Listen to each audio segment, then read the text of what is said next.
Average Joe Explorations here, and today we're exploring the campus of Southern Oregon University. Southern Oregon University can trace its roots all the way back to 1872, when Reverend Joseph Skidmore funded the construction of a higher education building. The original college underwent a lot of changes in just a couple of short decades, and by the 1890s, it had moved to a new location and was specializing in training teachers. At the time, those were called normal schools. In 1909, the state of Oregon decided not to fund normal schools. A community push in Ashland helped the school here to finish out its school year, but unfortunately it did close after 1909. However, in 1926, enough funds were raised that the Southern Oregon Normal School, or SUNS, was built in 1926. This is Churchill Hall, the oldest building here on campus, and it was built in that year. So this building is 97 years old as of 2023. Churchill Hall was not named for Winston Churchill. As a matter of fact, it was named after its very first president. It contained classrooms, administrative offices, a library, and more. As the school expanded, several classrooms were moved to different buildings, and Churchill Hall became an administrative center, which it remains so today. One of the more famous parts of the building is this saying right above the front doors, which says, "The foundation of a state is the education of its youth." Throughout its existence and up to today and beyond, that has been Southern Oregon University's main goal. In the 1930s, the Southern Oregon Normal School was outgrowing Churchill Hall. Inevitably, the campus was expanded. The second building to be built on SOU campus was Britt Hall right here. Britt Hall had a few classrooms, but it was mostly known for its athletics program, as this was where the school's gymnasium used to be. Over the decades, Britt Hall has seen a multitude of uses. For a number of decades, it was actually a student union where students could come and hang out with each other, spend some good time together.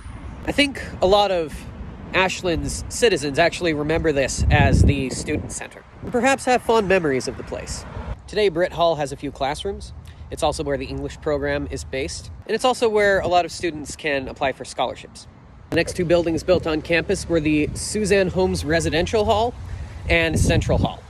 The Suzanne Holmes Residential Hall was the first residential complex built on the campus of Southern Oregon University. Currently mostly unoccupied, as it's awaiting building upgrades and restoration, but it still stands as a testament to early Southern Oregon University history.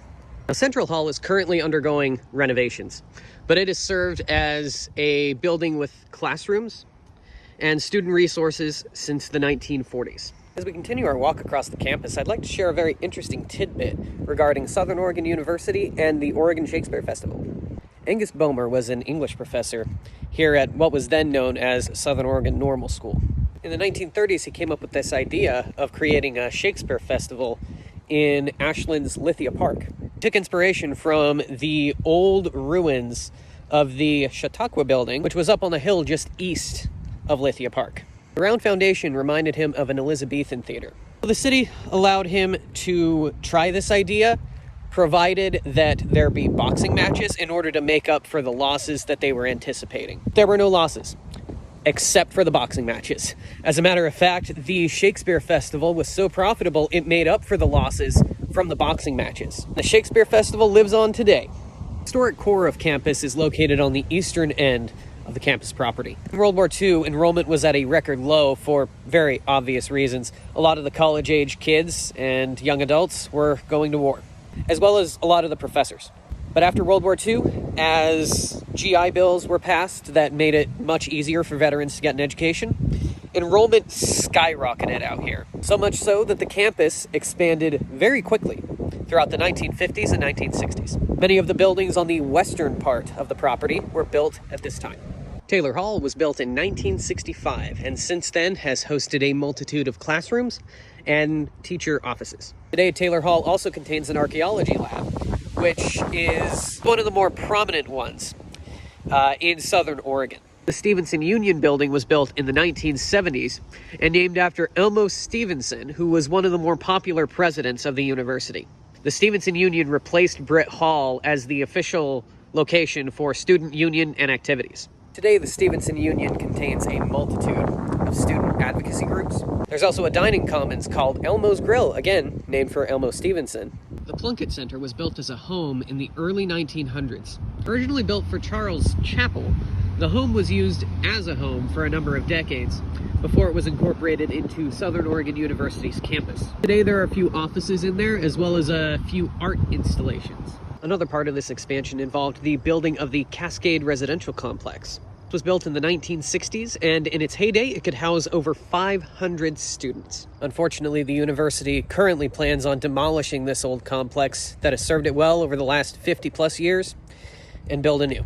Another residence hall that was built in the 1960s was Green Springs. This one was completed in 1969. Now, the fact that Cascade and Green Springs were built so close together in time should indicate just how quickly Southern Oregon University was expanding at that time. Other buildings on the SOU campus include the Schneider Museum of Art, Marian Addy Art Building, Computing Services Center, the Science Building, the Music Building, Education and Psychology Building, the Community Garden, Student Health and Wellness Center, the Central Utilities Plant, this depressed dinosaur, and finally, Cox Hall. Sorry, it's not funny. Another part of the continued expansion of campus was the addition of student family housing in 1990. This part of campus was built specifically to house students who are married and or have children. Fun fact, it was actually built on the site of an old lumber mill, which were pretty common in Ashland up until around the 1970s, 1980s. The live theater at Southern Oregon University, known as the Oregon Center of the Arts, was built in the 1990s. Since then, it's been a great place for SOU students to stretch their creative legs, as well as for the community to support that. Theater is also home to JPR, Jefferson Public Radio, which is Southern Oregon University's national public radio station. Behind Churchill Hall is the Hannon Library, which is the most recent library to grace Southern Oregon University with its presence. First library on campus can trace its roots to Churchill Hall right behind me here. As the campus grew and the library grew, it was moved to Central Hall. After that, it was moved to a site very, very close to the current Hannon Library. And from 2002 to about 2005, the Hannon Library was built and officially opened. Today, the Hannon Library offers hundreds of thousands of volumes, a coffee shop, and a multitude of very helpful resources for students. As SOU moved into the 21st century, expansion projects and new construction projects continued. Among them was the construction of Madrone Hall back here in 2005. There are also a few expansions of buildings out here, as well as the addition of new classes and master's degrees. That tolling bell is actually Churchill Hall. I'm sure this sound is nostalgic for a lot of SOU alum. Of course, no tour of SOU campus would be complete without mentioning the sports teams of the university. Now, today's actually graduation day, so I can't quite take you to the fields because they're using them for graduation. But sports, just like most other universities, remains one of the major facets of Southern Oregon University. After the construction of Madrone came the construction of Raider Village in 2013. You can see they've got a dining commons here. They've also got a little general store in there. And then they have McLaughlin and Shasta Halls. Today, the Raider Village is where the majority of first-year students come to live. That's all for our tour of SOU campus. Hope you've enjoyed. I hope you've learned something. Stay tuned for more travels. Until next time, fellow explorers.